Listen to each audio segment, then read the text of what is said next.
Welcome to Down in Bloomington, a conversational podcast about the history of music in Bloomington, Indiana.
That our first guest is Eddie Flowers.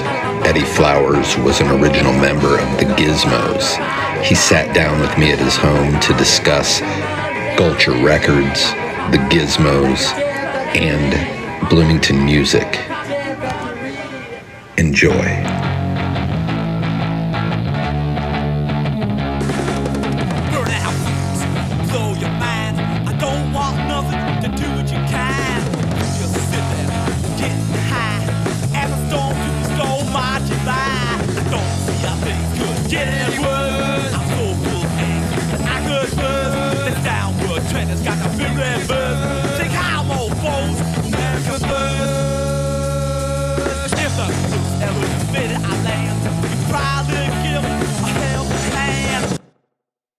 Was Gulcher around then prior to even MX80? No.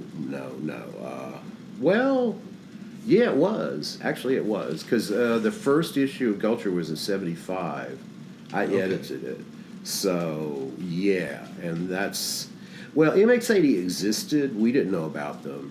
Yeah. But the form that MX80 would soon take with Rich Stem as the vocalist wasn't there yet. Rich Stem had his own band. Okay. In 75. Right. And I think they I think when I first saw them, I think they had only been around a couple months in that form. Right. Because I saw them open for Patti Smith.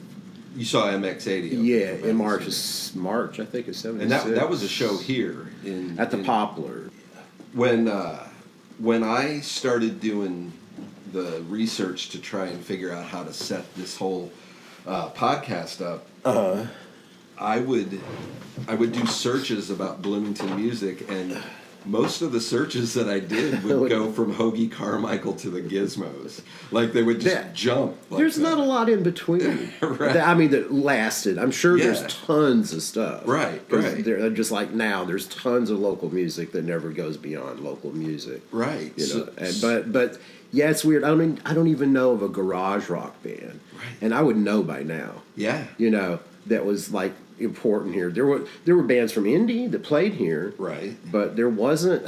Yeah. It's weird. So it jumps like from Hoagie Carmichael to the Gizmo or to MX80 or whatever, but or that scene. Yeah. There was a scene, that like Caroline Payton and the Screaming Gypsy Bandits and some artists that made some records that didn't have any impact. Right. But have some reputation in retrospect. Right. Although partly because they're connected to MX8. I didn't grow up here. Okay, where'd you grow up?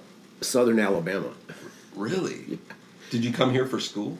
No, I came here in the summer of 1974 to hang out with Bob Richard and Kenny Highland, who had like hitchhiked from upstate New York to here.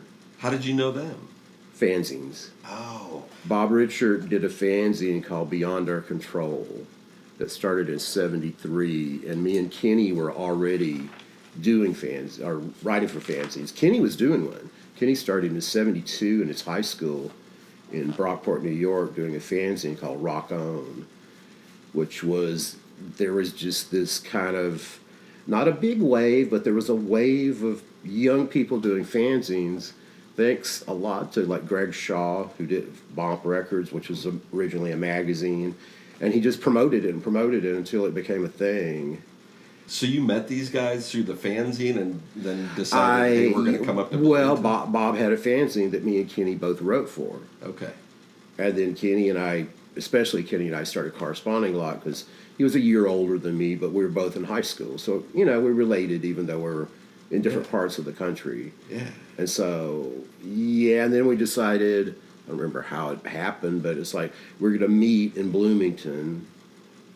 A town you didn't know anything about? No, I mean, by that time, because I'd been corresponding with Bob, I knew it was like a college town and all that. And I'd seen his fanzine, which would cover in tangentially like things you could tell basketball was big. So I had a slight feel for it. Yeah. But see, at that point, the biggest cities I'd ever been to were like Mobile, Alabama, and Jackson, Mississippi, which is where I was born, which were like, not that much bigger than Bloomington was at the time. But they didn't. What blew my mind when I got here, because I was already a obsessive record guy. I was already writing for fanzines, right. But I lived in a town where there's no record stores. None. You could buy records Mail at order. that's mostly what I did a lot. But you could buy them at there was a music store which mostly sold pianos and stuff. Right. And they had like the top 40 singles because there was a little radio station. So it was really there to service the radio station. But they had them. You could buy them. And a small bin of LPs. Yeah. And up through the mid-'70s at least, like all the supermarkets and drugstores there would have a bin of LPs. Right. In the '60s, you could find all the cool shit easy because it was the '60s. Yeah. Yeah, but then eventually, as time goes by, it's like you can't get records. Anything that's not just things I didn't care about already. Right. So So you come up here and you said 75? 74. 74. Yeah, the first time I was like 16. And was the idea of forming a band already there? No, Or was it just it was just to get together. I mean, there was talk about me and Kenny were having a fanzine convention. Right on. And it was like 3 guys. And then, there was a fourth because there was a guy, Bob Morris, who also hitchhiked, just like Kenny had, from Michigan, somewhere in Michigan, to just come here and hang out for a couple days. It was the '70s, man. Yeah. People did that stuff. Right. You could do that. And then me and Kenny and Bob Morris, this Michigan guy, we hitchhiked from here to Chicago to meet up with this chick named Claire Pankey, who was like a writer. It's like all these fanzine writers, Yeah. And then there was I guess we did sort of have like a little traveling fanzine convention, because then we hung out with like I think maybe at least three other Chicago rock writers, Oh, wow. who are more or less like we were the youngest. I was the youngest. How old were you? I was 16. Wow, really? And so it ranged from that to about 22. I remember Claire was 22, and she seemed like so old. Yeah. And sophisticated. I remember she had like this huge record collection with lots of imports. Oh, wow. And it was just mind blowing, because I had lots of records already, but I was like a cutout bin guy. Yeah. Or I hustled promos, or Yeah. Yeah. So then when did you guys decide you were going to start a band? When did you decide you were going to start the Gizmos? Well, okay, I guess in '74, Kenny and I did kind of make up the idea of we're going to have a band called the Rockabilly Yobs. The Rockabilly Yobs. Which was a line from a T-Rex song that we heard at Claire's apartment, because she had the import LP that we hadn't heard. Yeah. I forget what the song was, but Anyway, so we were going to do that, and we wrote 2 songs together, and then we just everybody went their separate ways, and then we got together again a year later in Bloomington in the summer of '75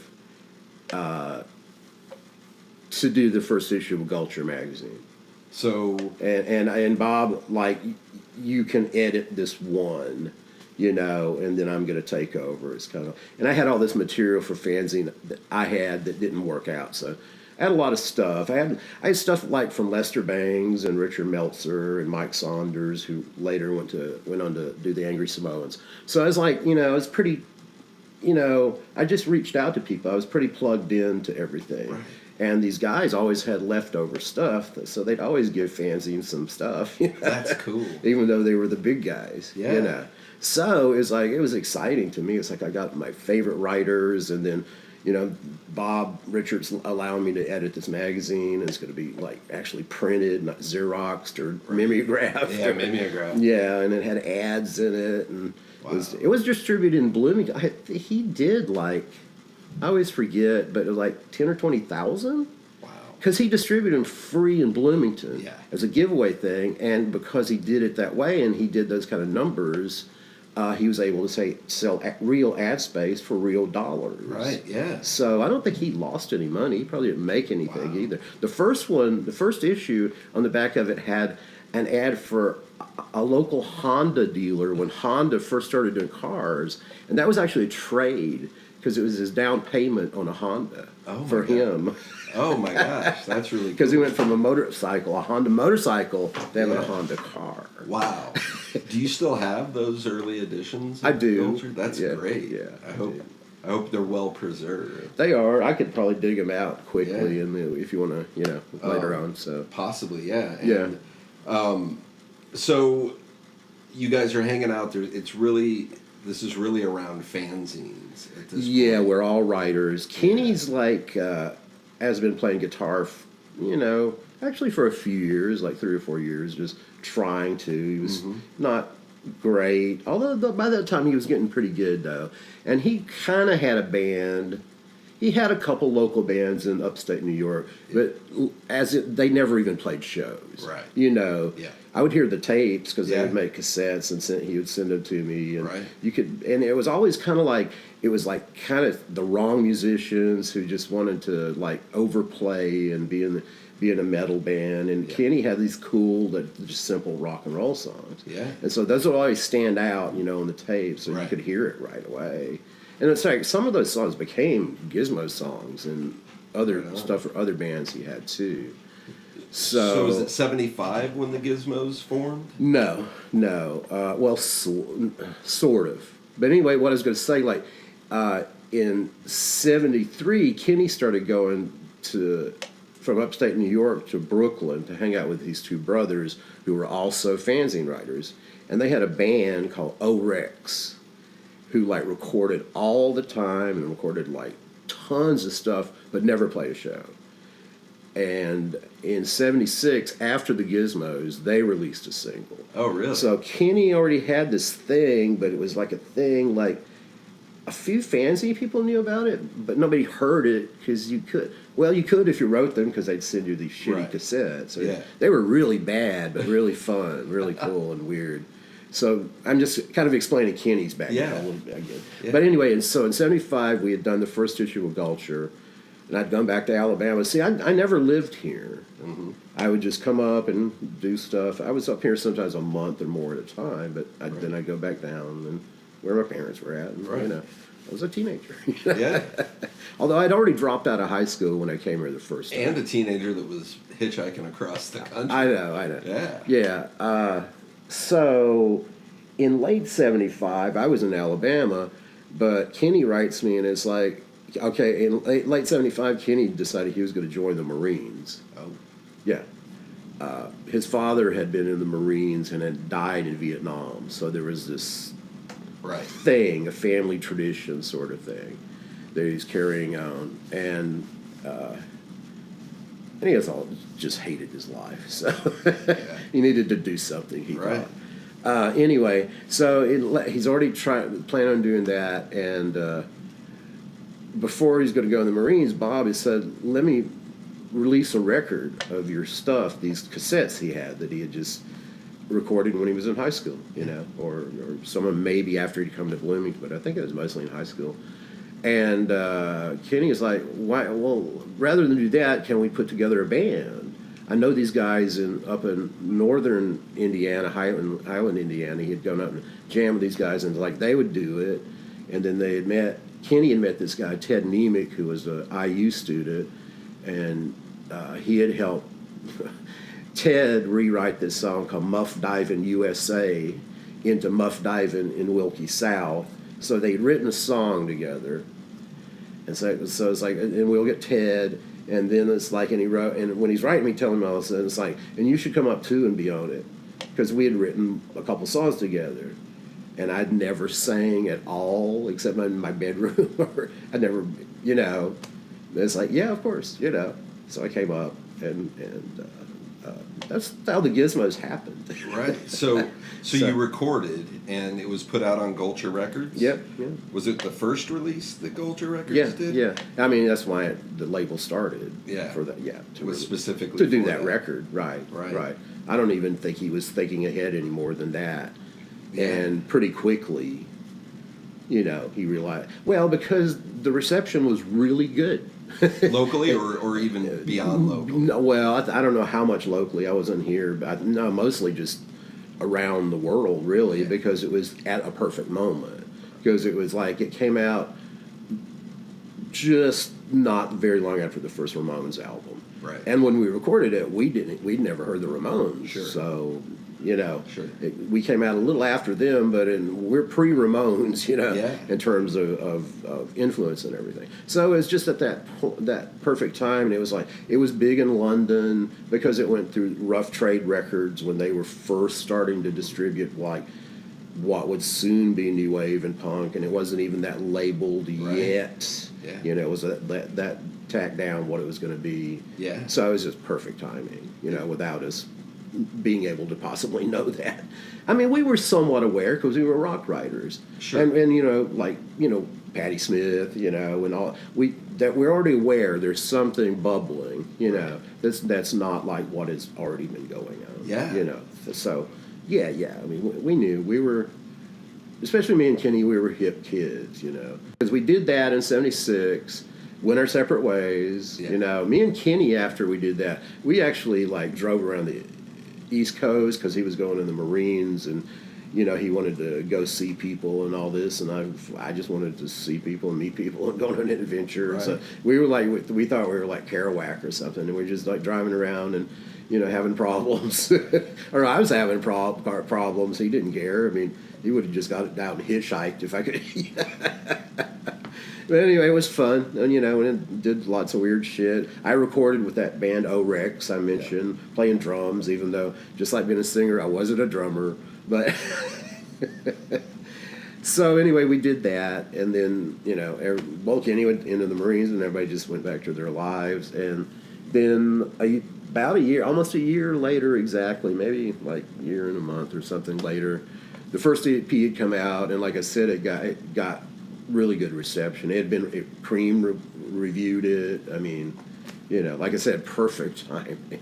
We weren't buried under the wave of 1977 yet, So, but in I think April '77, I think that's right, March or April '77, we got together again because Bob had said, let's do another record. And, Kenny came, nobody lived here at that point except Ted in Bloomington. Nobody. So, Kenny only lived here a year, and like I've already said many times, I never lived here. Yeah. The main part of the band were in Highland, Indiana, up near Gary. So yeah. So, if I understand the history of it correct, Ted Nemick then kind of formed a new version of the Gizmos. Yeah. And what I was going to say, in '77, when we recorded that, we recorded stuff that became the second and third EPs. It was all done in a few days, I think 3 days. And and there were 2 shows then with MX80 at the Monroe County Public Library. Right.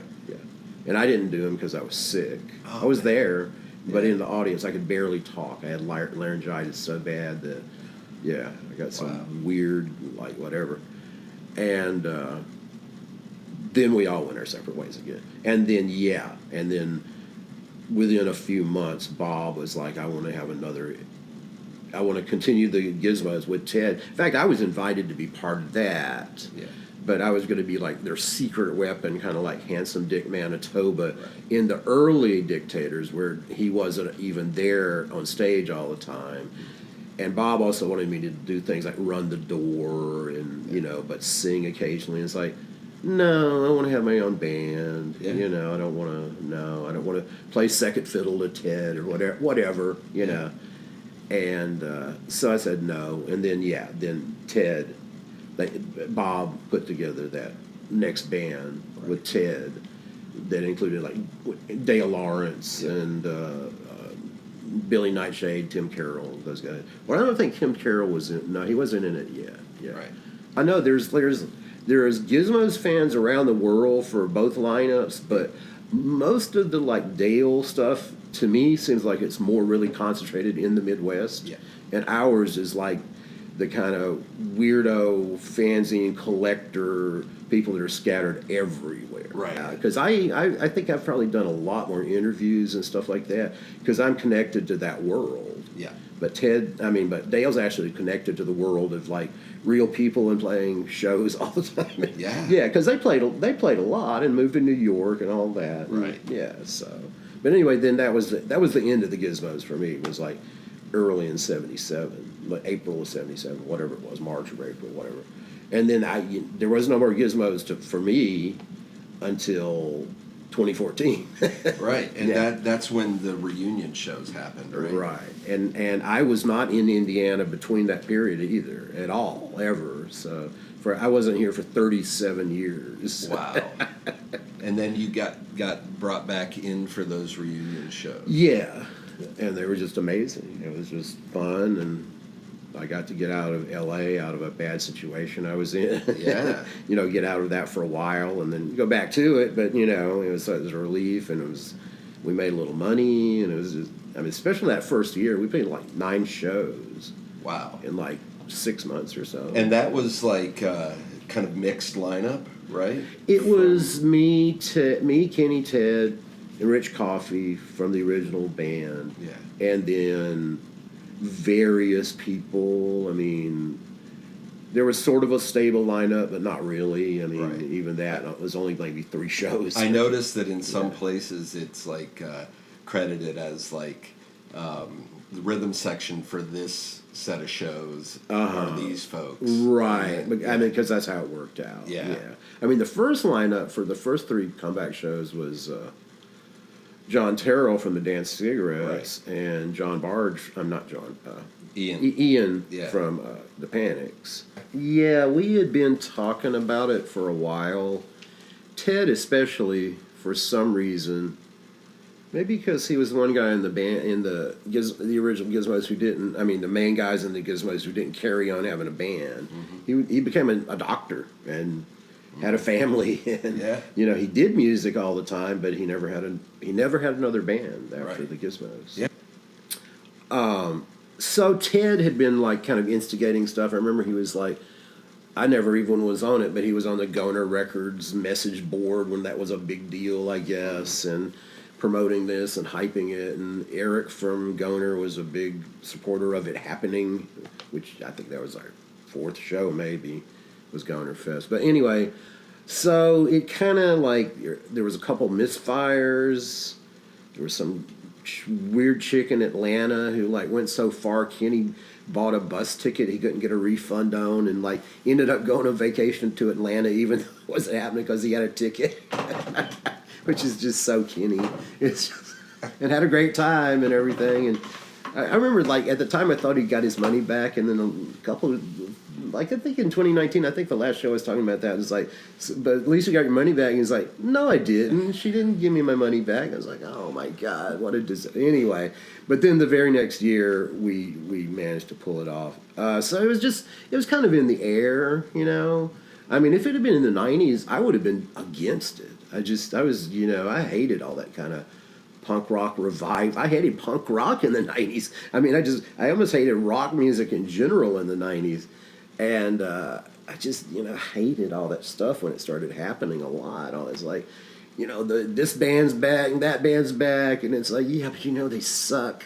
And, and so I was just, I would have thought the same thing about it. Yeah, I remember Rich Coffey was the same way, When we even first started talking about it a couple years before it actually happened, he's like, why would anybody want that? I mean, nobody's going to want to do that, and it's like, and I didn't know. I was kind of not in touch with that much. I had a band the whole time in LA, and I was doing improv, weird noise and stuff, but I was not in touch with the modern music scene at all. So I had no idea what the vibe was. And so anyway, yeah, but by the time, like by 2014, I was living in hell, and it's like, absolutely, I'll go anywhere and do anything. It sounds like a good time. That's how I approached it. It's like, I think it's cool what we did, Right. Some of it stands up, some of it's kind of stupid. Maybe all of it's stupid, I don't know, but it sounds like fun. And they're paying me and to fly, and it's like, hell yeah. Yeah, and then I had a great time, and then every time we've done it, I've had a great time, and I wish we were still doing it. I mean, yeah. It's been more than 3 years now since the last one. It's like every time. Do you think that it's just a party, man? It's just, Do you think it's likely that it could happen again? As far as I'm concerned, yeah. And I'm sure if he could get together the money, I don't think anybody would say no. Although Ted did not do the last one. Yeah. I don't know why. I mean, he could have. I don't know. I think he just didn't want to do it, yeah. And that's his business. Sure, absolutely. But it was still great. Yeah. It's still three of us. Right. And Kenny is a showman. I mean, he's always into it. He doesn't.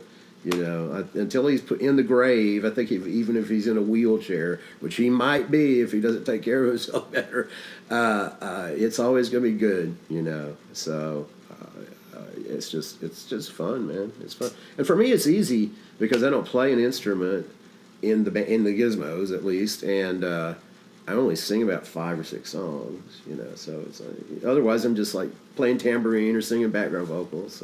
So tell me about what you're doing now, though, because I know Heavy Mother. Yeah, has a lot of stuff going on. Yeah, I've got a band now called Heavy Mother. I started trying to get it together a few years ago when I moved to Bloomington in 2018 because I'd been coming back here doing Gizmo stuff, and I got to know lots of people, and I really liked it, and and I didn't like where it was at, and and so I moved here in 2018 and started trying to get the band together, and it kind of didn't work, and different weird things happened.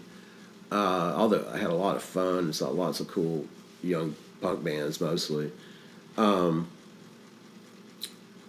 But anyway, we finally got it together. It was from the beginning. It was mostly going to be me and this guy Mark McWhorter, who was in a Bloomington band called the Cowboys, mm-hmm. who were a pretty big deal locally, and a great band. And so we had written a couple of songs together in like 2018, 2019, whatever it was. And then finally at the beginning of 2021, and it was really because of the pandemic and all that, nobody could do anything. Anyway, we finally started, had a lineup, and started playing and rehearsing in the basement right downstairs from here, and started playing shows in 2021. Yeah. So it's like, it was finally when we started playing shows, it was Mark on guitar, Zach Warcell, or Chode, as everybody knows him, on bass, and they're both from the Cowboys. Yeah. And a great drummer named Clark Joyner.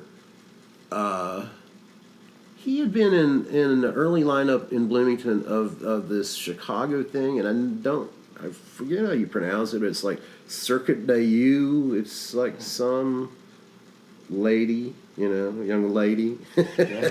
doing kind of avant-garde stuff, and she started doing it here. So, I'm just explaining the backgrounds. Yeah. But so anyway, and it's, unlike, I had a band in LA for 30 years called Crawl Space, which was like, ever mutating kind of acid punk to free-form to krautrock to literally just noise and experimental stuff and not even playing shows, just making cassettes and stuff. Anyway, so I did that forever, and then so Heavy Mother, like, in a way, was kind of a return to like roots for me because it's a rock and roll band. A lot of it's pretty punky, but not all of it, you know. I know most people probably consider it garage rock. I kind of hate that term, even though I use it. But I don't like, you know, I don't like us, the idea of us like kind of being lumped in with a lot of bands that I don't know. I'm not going to say anything bad about any band, but yeah, I think it's different. And I think it's because this is like, we just watch second nature to me. It's not like, you know, it's certainly not a retro thing. It's just, you know, even the name of the band is weird because Heavy Mother it came from my first fanzine piece, 1972, I guess I was 14, yeah, was in Teenage Wasteland Gazette, which was done by Andy Chernoff right before he formed the Dictators. And it was the fanzine. It was I guess you would say it was satire. It was like kind of making fun of the rock press, and it was pretty much all fake.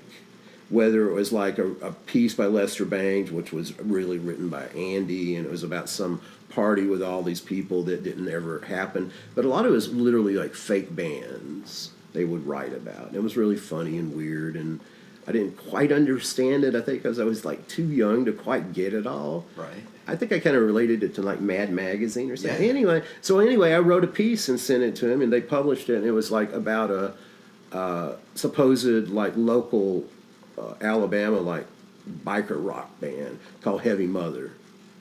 And when I was trying to get the band together, some guy on Facebook, I was telling, it's like I'm not sure what we were going to call it, and he was like, "How about Heavy Mother?" Because he had written, because I'd mentioned that a couple times, so you know. He got the reference, and it's like, it's kind of a perfect name. Are any of these fanzines that you've mentioned available digitally online? No. Yeah. No. So. No, the last fanzine I was doing myself, and it was with Kelsey Simpson and Sam Murphy, who were these younger people who were in a lot of the lineups of the later Gizmos. So I was doing this fanzine with them called Vulture, and there's a Facebook page for that, and there's a little bit of that on there. Yeah. None of the whole issues. So our next show is in March. Is one of the bands is Skull Cult, which is a Bloomington thing when I first got here. In fact, they just started playing shows again after not playing for probably about 3 years or more. Yeah. And he's like one of those guys, like Connor Martin, who is the main Skull Cult guy, who also played the drums in Big Hog and all these bands. All these guys are in 50 bands. And, right. Yeah. But anyway, that's the next show coming up is with one of those bands, and a band from Mississippi called Evil Engines, which I booked because the main guy in it, he hitchhiked from Jackson, Mississippi, which is, as I mentioned earlier, that's where I was born, right, to Dayton in 2014 to see the Gizmos. Wow. Did I say hitchhike again? Yeah. He traveled. He drove. I got hitchhiking in my mind. He drove. But still. Yeah, you probably felt it was impressive. So it was like, yeah, and it's suddenly, it's like, there's this guy from Jackson, Mississippi, who was like crazy enough to drive for like, I don't know how many hours it is, 8 or 10, or I have no idea. But it's a long way, you know. Yeah. So you've got Heavy Mother shows coming up. Is there anything else you want to plug before we wrap up? No, not really. I mean, we have an LP out that came out in December on Feel It Records, and we have a cassette that's supposed to be out on March 3rd, also from Feel It. Where can people find those? Online all over, and it's streaming all over. It's on Spotify and Pandora and YouTube and Bandcamp and blowing. thanks again for taking For time sure, to man. talk to Yeah, me. it was I cool. appreciate it. Yeah, yeah.